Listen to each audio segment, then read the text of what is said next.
Assalamualaikum warahmatullahi wabarakatuh.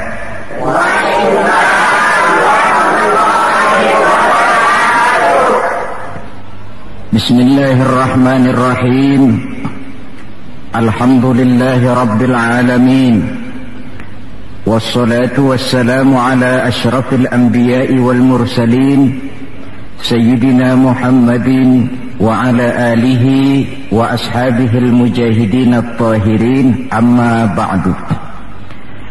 Bapak-bapak, ibu-ibu, saudara-saudara, ma'asyiral muslimin rahimakumullah.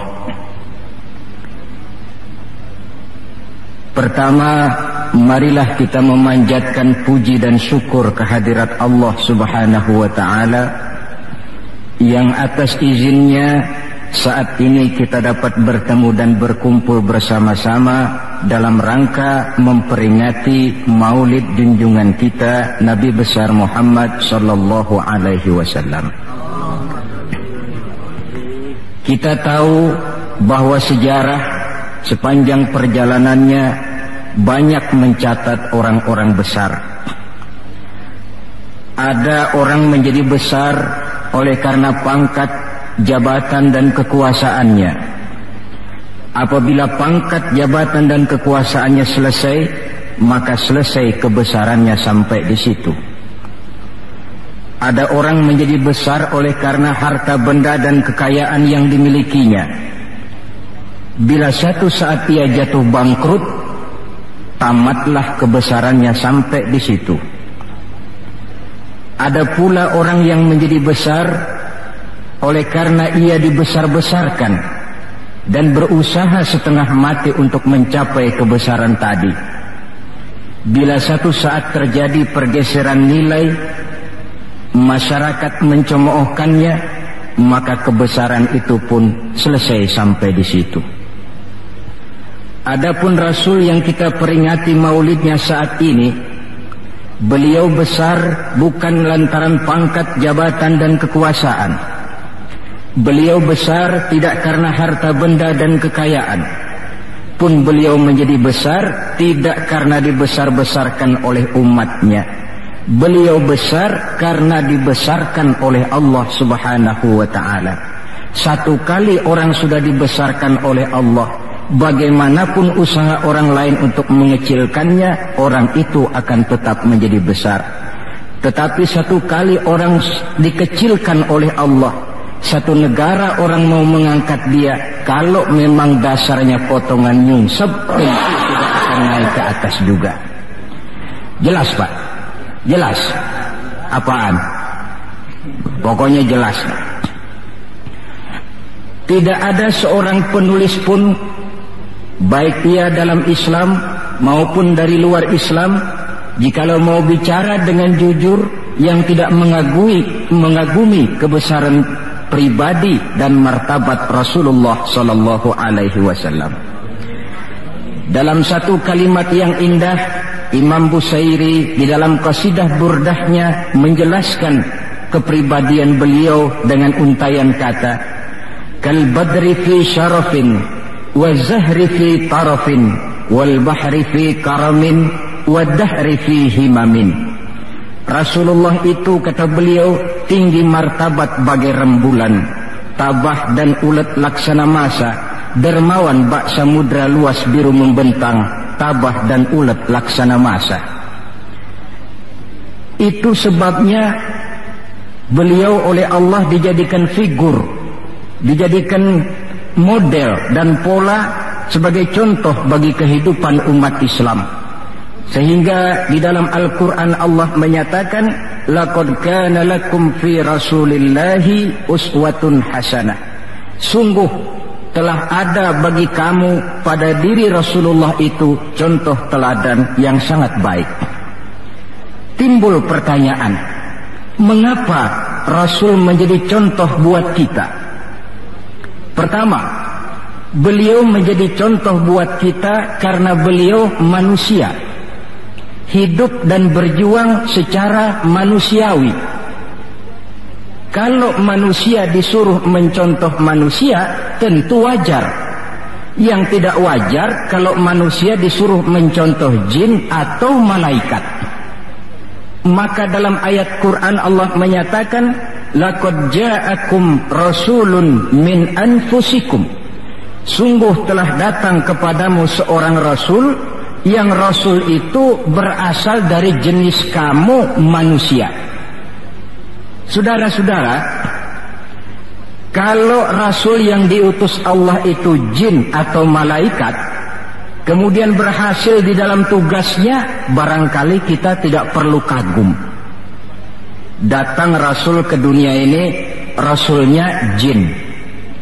Saya yakin satu dunia mungkin orang beriman semua, tetapi bukan karena ikhlas dan yakin, mungkin karena ngeri sama rasulnya. Bayangkan kalau rasul jin dia turun ke alam ini dengan segala macam tingkah polanya, mungkin orang sedunia akan menjadi beriman. Yang kedua, rasul menjadi contoh di dalam kehidupan kita karena pribadi beliau lengkap. Artinya, jikalau kita kebetulan seorang pemimpin, beliau juga pemimpin. Jikalau kita seorang jenderal, beliau memimpin tentara di medan perang. Jikalau kita seorang kepala rumah tangga, beliau punya anak dan istri. Jikalau kita seorang guru, beliau mengajar jamaah di masjid. Jikalau kita seorang pedagang, beliau pun pedagang yang jujur. Jikalau kita seorang mubalik, beliau juga berdakwah menyampaikan Islam kepada manusia.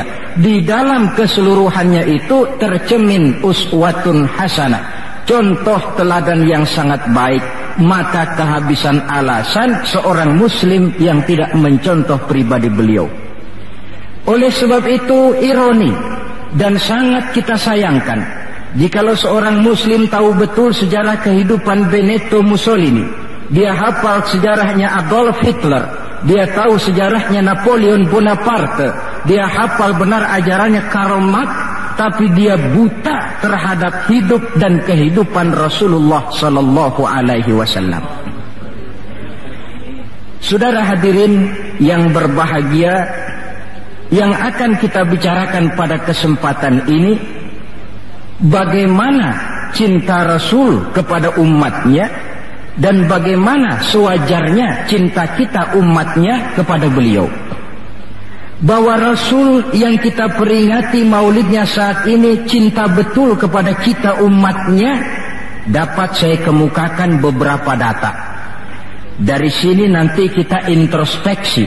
Kalau tahulah kita begitu besar cinta Rasul kepada kita, apa tidak wajar kita juga cinta kepada beliau? Kalau logika ini sudah diterima, pembicaraan pun kita lanjutkan kepada bagaimana sih sebenarnya cinta kepada Rasul itu.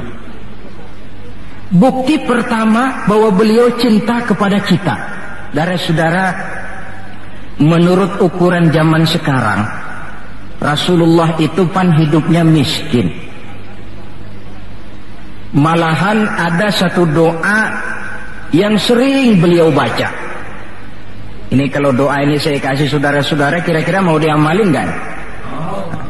Kalau saya terus terang belum mau. Doanya begini, dan ini sering Rasul baca. Allahumma ahyini miskinan wa tawaffani miskinan wa hasyirni yaumal qiyamah fi zumratil masakin. Ya Allah, hidupkan saya dalam keadaan miskin, matikan saya dalam keadaan miskin, dan kumpulkan saya di akhirat nanti bersama golongan orang-orang miskin. Yang tadi sudah kadang bilang mau diamalin ini ya. Saya sudah bilang tadi saya belum tapi mau. Kita baca dalam sejarah beliau itu rumahnya kecil, tidurnya di atas pelepah daun korma, kadang-kadang sampai berbekas di pipinya. Sarapan paginya seteguk air zam-zam, sepotong roti, kadang 3 butir korma. Di tengah kemiskinannya Allah pernah menantang beliau dengan kata, wala sawfa yu'tika rabbuka fatarda. Ada enggak tuh di Quran? Ada. Surah apa? Pokoknya Quran dah ya. Wala sawfa yu'tika rabbuka fatarda. Allah akan memberikan kepadamu wahai Muhammad apa saja yang menyenangkan hatimu. Apa yang kamu mau, ngomong saja, Allah berikan. Jikalau engkau Muhammad kepengen kekuasaan yang luas, kami angkat kau menjadi raja di raja, menjadi king of king, istilah kerennya. Jikalau kamu kepengen kaya Muhammad, itu Jabal Uhud sanggup menjadi bukit emas. Sehingga itu di dalam Barzanji diceritakan, warawadathu jibalu bi an takuna lahu zahaban fa'aba. Jabal Uhud menawarkan diri menjadi bukit emas, tetapi Nabi menolak. Jikalau engkau wahai Muhammad kepingin wanita cantik, bilang saja anak siapa. Ditawarkan semacam ini, beliau menjawab, idzan ya Rabb la arda wa wahidun min ummati finnar. Kalau memang demikian ya Allah, apapun saja yang diberikan kepada saya, berikanlah saya kekuasaan yang luas, berikan saya emas sebesar Jabal Uhud, berikan saya kekayaan yang tak ternilai sekalipun, seluruhnya tidak akan sanggup menyenangkan hati saya selama saya dengar masih ada satu saja umat saya yang masuk ke dalam neraka. Ternyata di tengah kemiskinannya, tawaran harta tidak menggiurkan beliau. Tawaran kekuasaan tidak menggiurkan beliau. Yang difikirkan siang malam adalah keselamatan kita umatnya ini.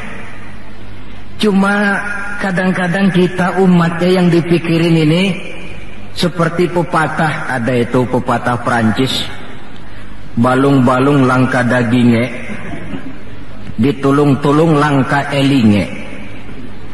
Saudara tentu tahu artinya itu, tidak usah saya terjemahkan. Bukti pertama. Bukti yang kedua, ketika turun perintah hijrah, ketika itu posisi umat Islam di Mekah sudah sangat terpepet. Sebagian sahabat sudah mengusulkan, kita hijrah saja ya Rasul. Kata Rasul, sabar mas, hijrah sih hijrah, tapi ini komando belum turun. Sebab kita tahu kebijaksanaan apapun yang beliau ambil tentu menunggu wahyu. Wa ma yantiqu 'anil hawa in huwa illa wahyu yuha. Nah, lantas ketika benar-benar turun itu perintah hijrah, beliau pidato di depan para sahabat, saudara-saudara, perintah hijrah sudah turun. Berangkatlah tuan-tuan lebih dulu ke Madinah. Lalu anda sendiri kapan ya Rasul? Saya belakangan. Kenapa mesti belakangan? Tuan-tuan harus tahu, yang dicari, yang dikejar-kejar, yang diancam akan dibunuh itu saya. Jikalau kita hijrah bersama-sama ke Madinah, kita akan dikejar-kejar terus. Tapi kalau tuan-tuan berangkat lebih dulu ke Madinah, sementara saya tetap berada di kota Mekah ini, tuan-tuan akan sampai ke kota Mekah dengan tenang dan selamat, sebab saya yang mereka cari masih tetap berada di kota Mekah. Keadaan begitu kritis, tapi umatnya dulu disuruh hijrah, beliau bertinggal di kota Mekah menghadang mara bahaya. Ini rupanya pemimpin lebih mementingkan keselamatan orang yang dipimpinnya daripada keselamatan dirinya sendiri. Enggak mentang-mentang turun perintah hijrah terus ngepak koper, udah ya gue duluan. Ya, umatnya yang disuruh berangkat dulu, keselamatan umatnya yang dipikirkan, cintanya kepada umatnya. Bukti yang ketiga, saudara-saudara, bahwa Rasul cinta kepada kita. Dikala beliau akan datang ajal, hari Senin tanggal 12 Rabiul Awal seperti hari kelahirannya. Dikala itu sakit beliau sudah agak payah. Datang waktu subuh di Madinah ini, Bilal pun azan di masjid. Selesai azan, sebagian sahabat melakukan sholat sunnah qobliyah, lalu menunggu kedatangan baginda Rasul sallallahu alaihi wasallam untuk mengimami sholat subuh. Lantaran ditunggu lama tidak datang, akhirnya Bilal diutus menjemput baginda Rasul. Ketika sampai di rumah, beliau berkata, Bilal, sakitku sudah agak payah ini. Rasa-rasanya tak kuat lagi aku jadi imam. Kau kembalilah ke masjid, sampaikan ini kepada semua sahabat dan minta kesediaan Abu Bakar menjadi imam. Bilal dengan muka sedih dan air mata berurai membasahi pipi, berangkatlah ke masjid. Saudara-saudara, baginda Rasul sudah tidak kuat lagi mengimami sholat. Beliau perintah Abu Bakar untuk menjadi imam. Kata Abu Bakar, saya tidak mau jadi imam kalau baginda Rasul masih hidup. Ini termasuk akhlak, etika para sahabat. Akhirnya satu masjid nangis semua. Sholat subuh belum nangis. Sampai tangisan itu kedengaran ke rumah Nabi. Beliau berkata kepada putrinya Fatimah, coba kau lihat kenapa orang di masjid nangis. Setelah Fatimah kembali lapor, Abah, mereka sedih karena sadar bahwa saat berpisah sudah hampir datang. Kalau begitu, suruhlah Bilal kemari. Datang Bilal, dipapah Rasul berangkat juga ke masjid mengimami sholat. Sholatnya ringkas karena beliau sakit. Dan memang beliau juga mengajarkan, idza amma ahadukumun nas falyukhaffif. Kalau kamu jadi imam, ringankan sholatmu. Kalau jadi imam jangan panjang-panjang. Sebab apa? Di belakang kamu yang jadi makmum itu orangnya tidak sama semua. Ada orang tua yang diri saja sudah payah. Ada orang yang punya penyakit darah tinggi, kalau sujud kelamaan kepalanya ngebet. Ada yang habis sholat janji mau terima duit, kakinya sudah gatal kepengen pulang. Kalau jadi imam jangan lama-lama, kata Rasul. Tetapi kalau kamu sholat sendirian, falyutawil masya'a, persilahkan sepanjang yang menurut kamu mau. Jangan mentang-mentang sudah dipilih jadi imam overacting. Jadi imam sholat isya, rakaat pertama selesai Fatihah surah Baqarah, rakaat kedua selesai Fatihah surah Yasin. Namanya makmum, tidak punya alternatif, tidak punya pilihan. Ikut sih ikut, tapi kan hatinya kan ngedumel. Paling sekali ini doang dah gua sembahyang di sini. Besok nggak bakalan gua balik lagi. Kenapa? Imam nggak tahu diri. Jadi bahasa lain, kalau dalam bahasa sosial ini, imam harus ngerti aspirasi makmum. Pemimpin mesti tahu kehendak orang yang dipimpinnya. Kalau tidak, yang akan timbul pasti partisipasi semu. Yang saya khawatir, kalau makmum dipaksa mengikuti maunya imam, yang akan makin subur ialah timbulnya mental-mental munafik. Manis jika berhadapan, balik belakang lain bicara. Pandai bermain minyak di atas air, tapi pada gilirannya menggunting dalam lipatan, menjegal kawan seiring. Sopannya kayak belangkon, depan rata, belakang ngepelin. Tentu kan tidak enak timbul partisipasi yang semacam ini. Selesai sholat, baginda Rasul bangun, lalu pidato singkat di depan para sahabat. Saudara-saudara, rasa-rasanya saat berpisah sudah akan datang. Lama kita bergaul, tentu sedikit banyak terjadi kesalahan yang saya lakukan. Maka barang siapa yang pernah saya pukul tanpa saya sengaja, balaslah sekarang. Barang siapa yang hartanya pernah saya ambil tanpa alasan yang hak, silahkan dia tuntut dari saya. Mana ada pemimpin menjelang wafat ini minta dipukul oleh umatnya. Hening suasana, sahabat terfekur semua, berurai air mata. Di dalam keheningan yang demikian rupa, tiba-tiba seorang sahabat bangkit. Saya ya Rasul. Ada apa? Sahabat itu namanya Sawad, sesuai dengan namanya, orangnya rada hitam. Ya Rasul, dalam satu peperangan, Tuan mau mecut onta. Tuan sih mungkin gak lihat bahwa saya di belakang onta itu. Saya kena pecut. Jadi bagaimana? Ya saya nuntut balas dong. Ini sahabat yang lain jengkel nih, sawat gila juga. Orang sudah mau berpisah begini masih nuntut balas. Baik sawat, Umar tolong ambilkan cambuk. Sayyidina Umar sambil nyerahin cambuk, sawat, kalau bahasa kita gua talangin aja dah. Gak usah Rasul, saya saja yang kau cambuk. Kata Nabi Umar, biar dia kena cambuk saya, biar dia balas saya. Silakan sawat. Ya Rasul, apalagi? Waktu saya kena cambuk tuan, saya nggak pakai baju. Jadi biar seri dong.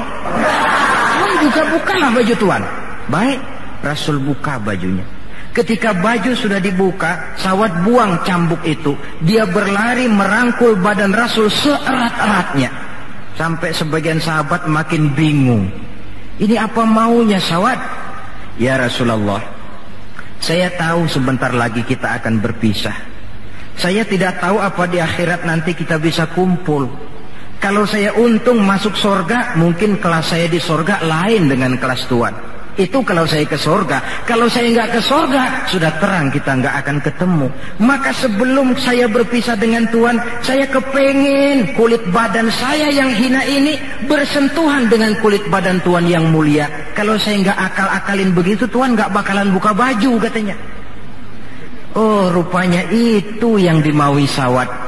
Sehingga Rasul dalam keharuannya beliau berkata, siapa yang ingin melihat contoh salah seorang penduduk sorga, lihatlah sawat ini, karena dia cinta benar kepada saya. Setelah itu beliau kembali ke rumahnya, berkata kepada putrinya Fatimah, kalau ada tamu bilang Abah sudah tidak bisa terima tamu. Baik Abah.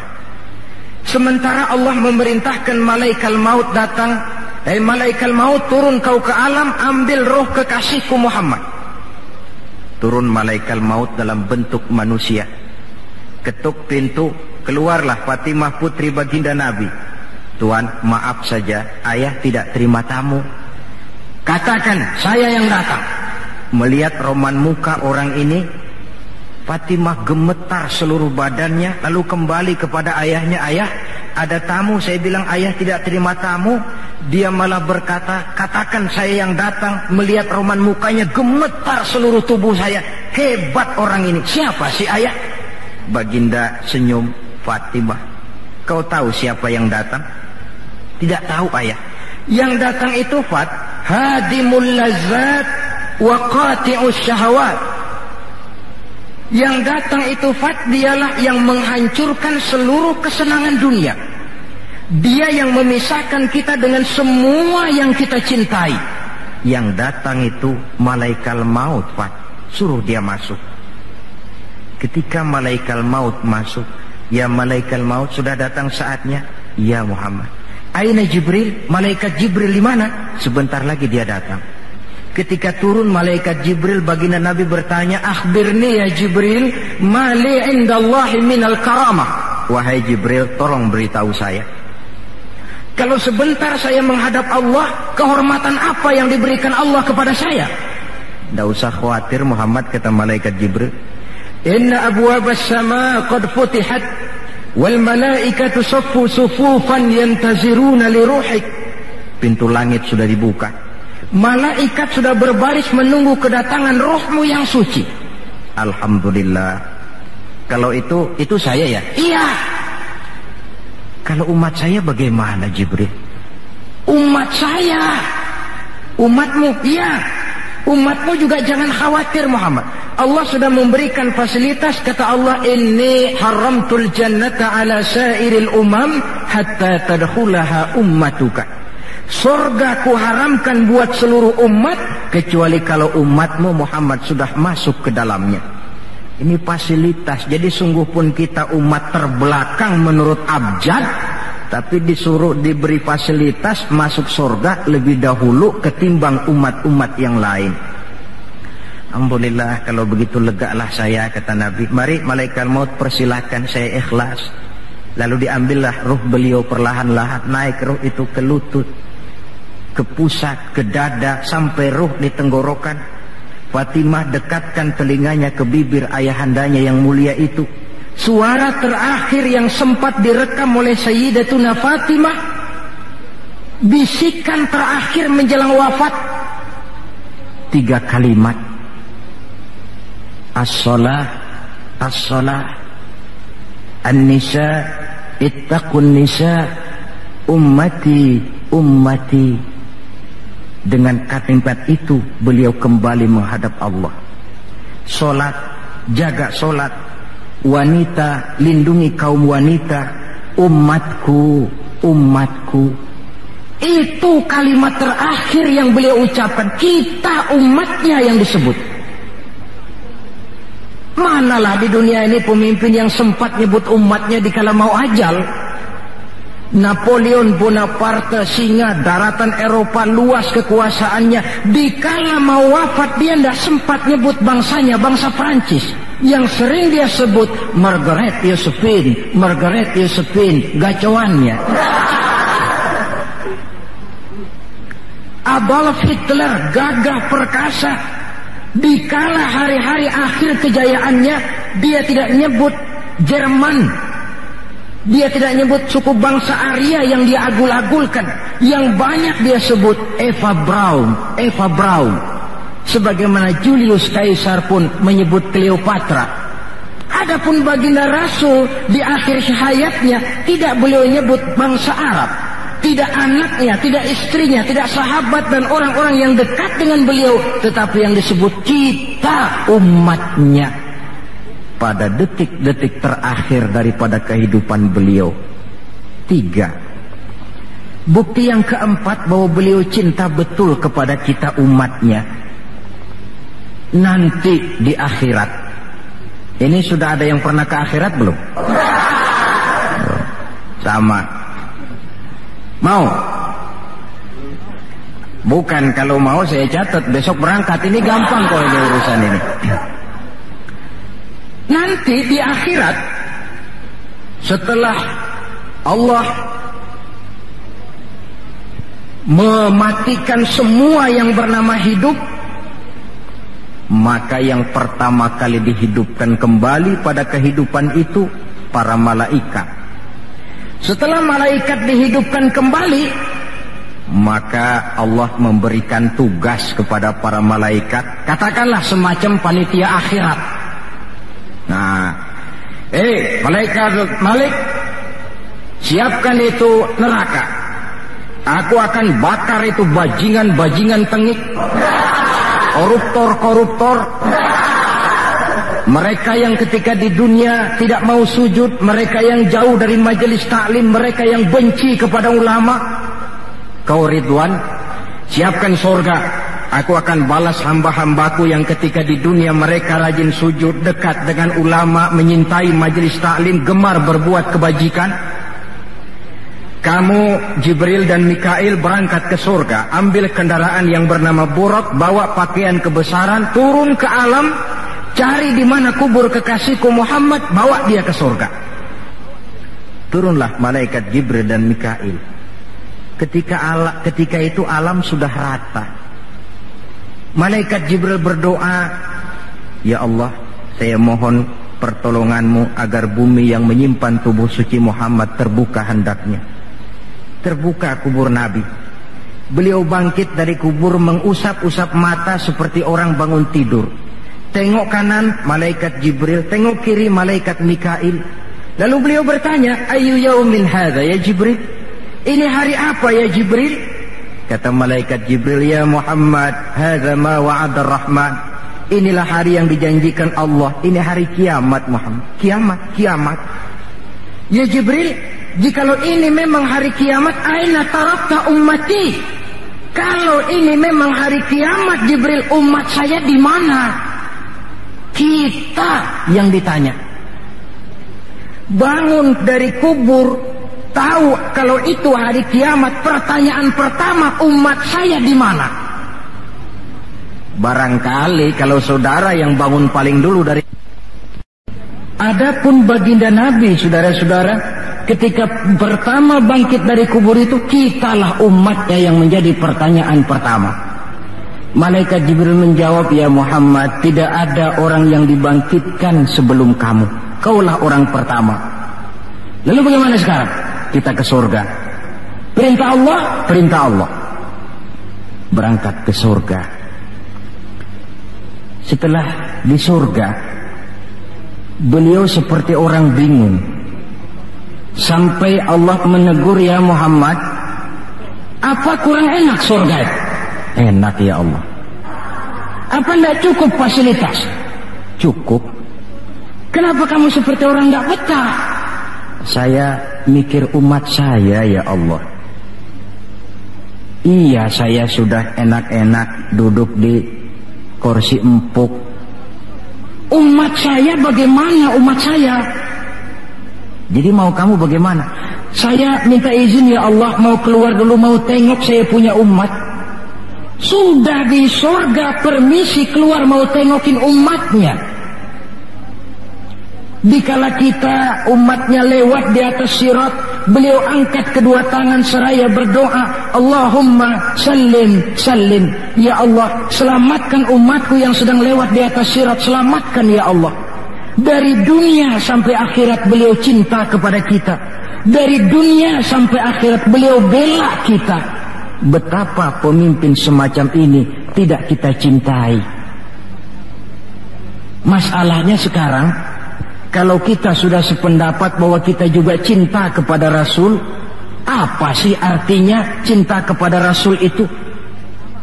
Hadirin, pertama, man ahabba syai'an aktsara min dzikrihi. Siapa yang cinta sesuatu, dia tentu banyak menyebut yang dia cintai. Ini tandanya orang cinta, banyak nyebutin. Kalau saudara cinta kepada harta, tentu kalau ngobrol yang banyak saudara sebutin harta. Kalau saudara lagi ngobjek tanah, seneng cinta sama tanah, asal ngobrol di warung mesti tanah yang dimeterin. Walaupun tanah orang. Kalau saudara kebetulan sedang jatuh cinta kepada seorang perempuan, bahkan dalam tidur pun kebawa-bawa namanya saudara sebut. Orang yang cinta sesuatu, dia banyak menyebut yang dia cintai. Cinta kepada Nabi, banyak menyebut Nabi. Menyebut Nabi apa lalu? Muhammad, Muhammad, Muhammad, Muhammad. Tentu bukan. Sebab kita tahu dalam kehidupan sehari-hari saja kita punya tata krama. Gubernur lewat, tentu tidak berani kita secara langsung menyebut namanya. Mesti kita berkata, itu ada Bapak Gubernur lewat. Kita sebutlah predikatnya. Itu ada Bapak Menteri lewat. Itu kepada pejabat. Entahlah pula kepada seorang junjungan alam. Banyak menyebut Nabi artinya banyak membaca sholawat kepada beliau. Sekurang-kurangnya Allahumma sholli ala sayyidina Muhammad wa ala ali sayyidina Muhammad. Satu. Yang kedua, orang yang cinta kepada sesuatu biasanya menjaga, memelihara warisannya. Kita punya orang tua meninggal dunia, ada warisannya, tentu kita jaga sebaik-baiknya. Sudahlah, nggak bisa nambahin, sekurang-kurangnya nggak jualin melulu. Jikalau Rasul meninggalkan kita, jelas beliau tidak meninggalkan harta, beliau tidak meninggalkan kebun, pabrik, tanah dan sebagainya. Tapi beliau meninggalkan warisan kepada kita untuk kita jaga, kita pelihara bersama. Apa yang warisan yang beliau tinggalkan? Prinsipnya 3. Yang kedua terdapat dalam hadis, taraktu fikum amrain lan tadillu ma in tamassaktum bihima abada, kitaballah wa sunnata rasulih.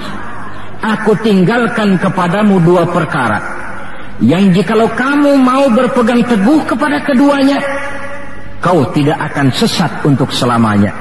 Quran dan sunnah Rasul. 2. Warisan yang ketiga dalam hadis, al-ulama warasatul anbiya. Ulama adalah ahli waris Nabi. Kalau demikian, maka warisan Nabi itu 3: Quran, sunnah, ulama. Inilah warisan yang perlu kita jaga, warisan yang perlu kita pelihara, yang kita laksanakan dan terjemahkan di dalam kehidupan kita. Mari kita lihat. Warisan pertama, Quran. Kitab suci bagi kita umat Islam. Bagaimana cara kita memelihara warisan yang namanya Quran ini? Pertama, usahakanlah agar membaca Quran menjadi salah satu hobi di dalam kehidupan kita. Kata Nabi, innal ladzi laisa fi jawfihi syai'un minal Qur'an kal bait.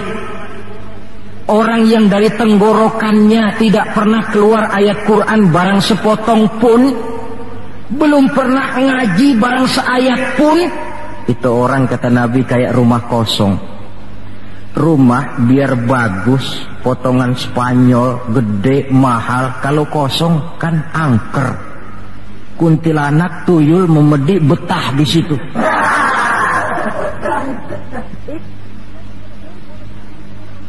Dan oleh karena Quran ini produk Allah, dibaca dalam segala keadaan pantas.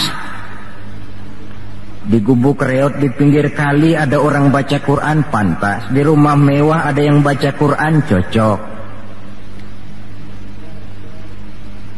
Kemudian orang sedih baca Quran, terhibur. Orang gembira baca Quran, tidak menjadi lupa diri. Di istana ada yang baca Quran, pantas. Di depan kubur ada yang baca Quran, pantas. Orang kawin dibacakan Quran, bagus. Orang mati dibacakan Quran juga cocok. Lantaran dia produk Allah. Setelah membacanya, lalu meningkatkan kepada tahapan yang kedua, mencoba memahami isinya. Lewat segala kesempatan yang memang mungkin, entahlah dengan jalan mengaji, tukar pikiran, diskusi, banyak membaca. Tetapi tentu dengan catatan bahwa kita memahami Al-Quran ini tidak bisa mengandalkan kemampuan intelektual semata-mata. Seperti yang banyak gejalanya terjadi di zaman sekarang ini, di mana orang mencoba menggali hakikat Quran dengan mengandalkan kemampuan intelektualnya. Kadang-kadang bahasa Arab saja nggak ngerti. Dia gali Quran cuma sekedar lewat terjemahannya. Yang saya khawatir akan timbul kecenderungan di mana orang mikir dulu baru nyari ayat. Akhirnya ayat Quran dicocok-cocokin sama pikirannya. Bukan ada ayat dipikirin, tapi malah mikir dulu baru mencari ayat. Saudara hadirin, munculnya pesantren-pesantren kilat dalam upaya memahami Islam. Secara pribadi saya bersyukur, merasa gembira, tetapi yang saya sayangkan jikalau dengan pesantren kilat itu lalu merasa bahwa diri sudah cukup. Setelah nyantren 1 minggu pesantren kilat, keluar pesantren sudah kayak pendekar. Ulama anu salah, kiai anu gak bener, ustad anu salah, semua ulama-ulama salah. Baru nyantren seminggu sudah semuanya salah.